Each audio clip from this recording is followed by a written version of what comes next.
You ever walk out to your car and realize the glass in your side mirror is just gone?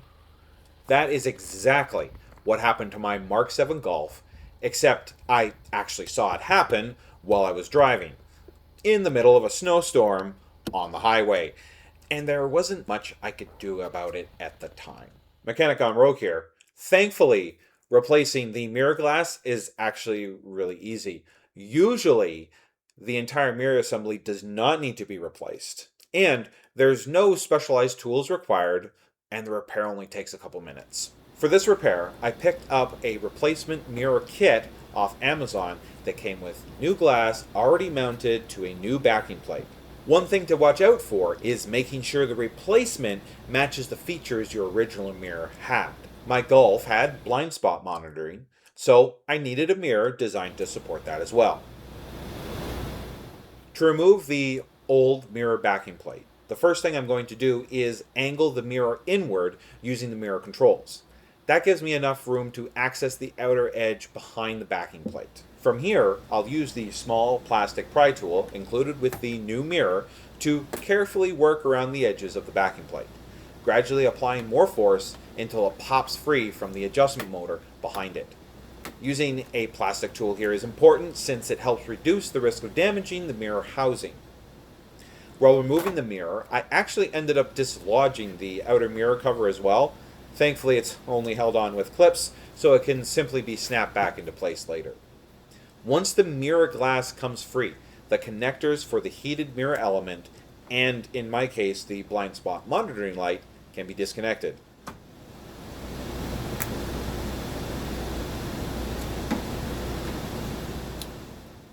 And with that, the old backing plate is out. Installation is basically the reverse of removal. Before installing the new mirror and backing plate assembly, all the electrical connections need to be reconnected.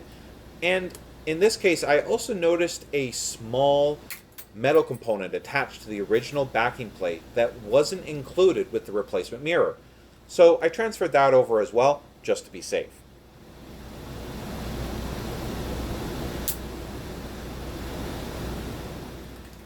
The heating element terminals were also exposed, which is pretty common on a lot of vehicles. So while everything was apart, I took the opportunity to coat them with some battery terminal protectant to help prevent future corrosion. Definitely not a required step here, but a nice bit of preventative maintenance.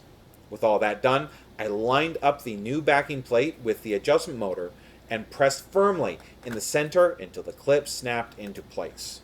Once installed, make sure to test all the mirror functions, including adjustment, heating, and blind spot monitoring if equipped, just to confirm everything is working properly. And that's literally the entire repair. I've just got to pop that outer cover I accidentally knocked off back on.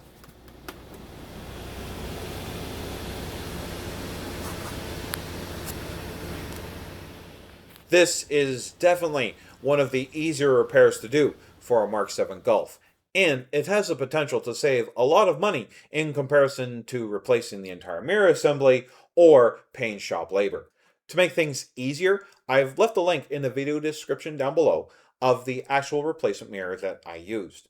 Hopefully you found this video useful. If you did, consider leaving a like, and if you want to see more projects, DIY experiments, or car repair videos, feel free to subscribe as well. I'll see you in the next one. Thank you for watching. MGR signing out.